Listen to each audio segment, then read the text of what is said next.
Hej, jeg hedder Hubert, og jeg sidder her i dag med Jens, som har diabetes.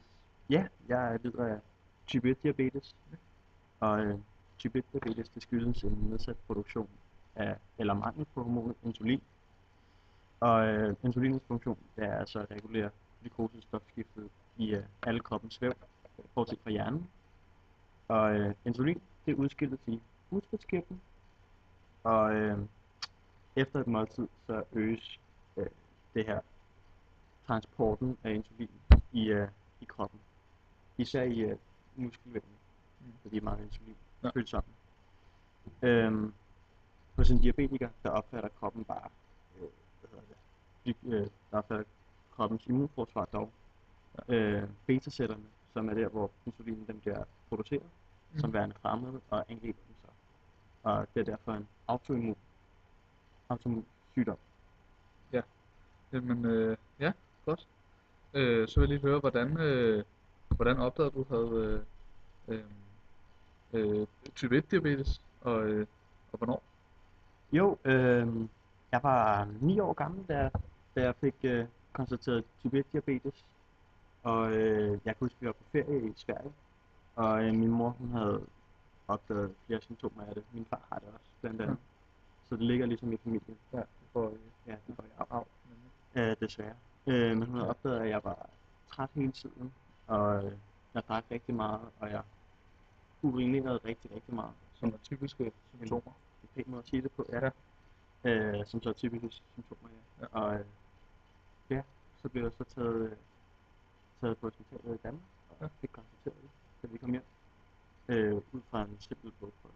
Ja, sådan er det også, desværre. Så hvordan behandler du dig selv?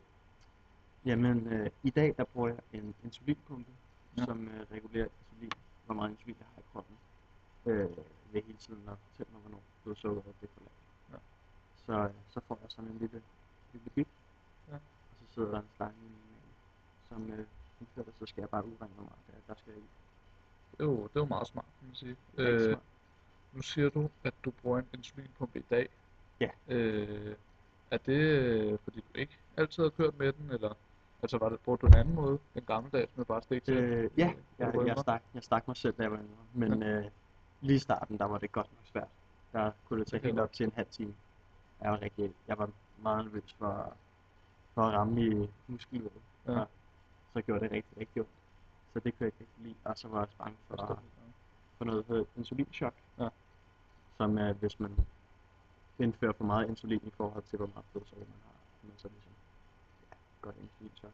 Ja, det forstår jeg. Jamen, den tabte man til livet. Og så, der er jo, type 1 diabetes er jo ikke den eneste type diabetes, der er. Nej. Af de helt store der, kan man sige, så er der også type 2 diabetes, og jeg har lige kigget lidt på den her. Og man kan se, hvis vi lige hurtigt skal runde din af også, type 1 diabetes, så er der cirka 20.000 danskere, der har det. Hvorimod type 2 diabetes, det er cirka mellem 100.000 til 160.000, som er et væsentligt højere tal. Og udover det, så regner man med, at der er et lige stort antal, altså 100.000 til 150.000, som går rundt med type 2 diabetes uden at vide det. Og så er jeg lige researchet på type 2 diabetes for at finde ud af, hvad det egentlig er, nu når du også havde en del at sige.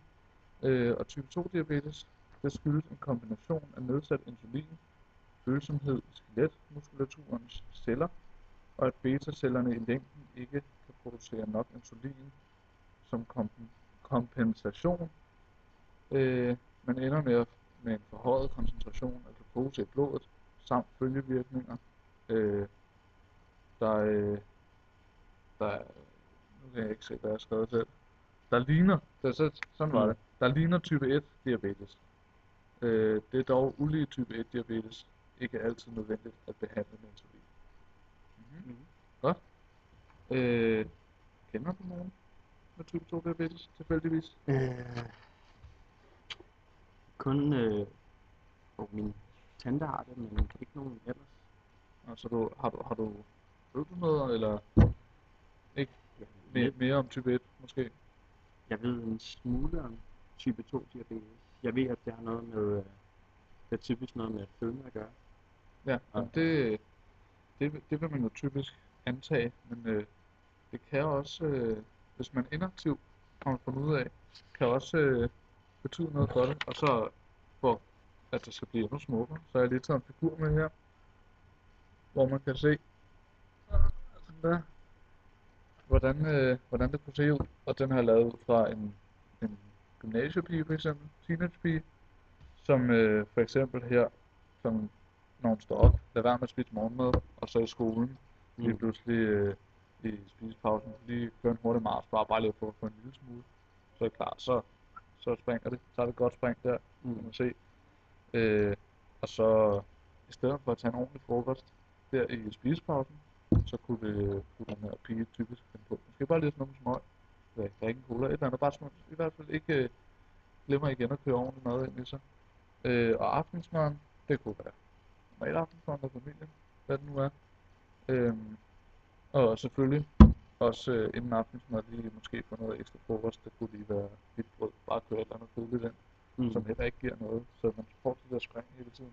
Og så måske lige inden man går i seng, bare snuppe en Snickers. Så vil blodsukkeret komme til at tage de der spring der og køre, og det kunne også være en årsag til type 2 diabetes. Ja, så det du siger er faktisk, at det er ikke det at være tyk, men det at være inaktiv og leve usundt. Det er i hvert fald også en af grundene til det.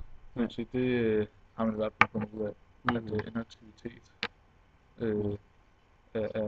kan være et tegn på eller en årsag til, at man får diabetes. Ja.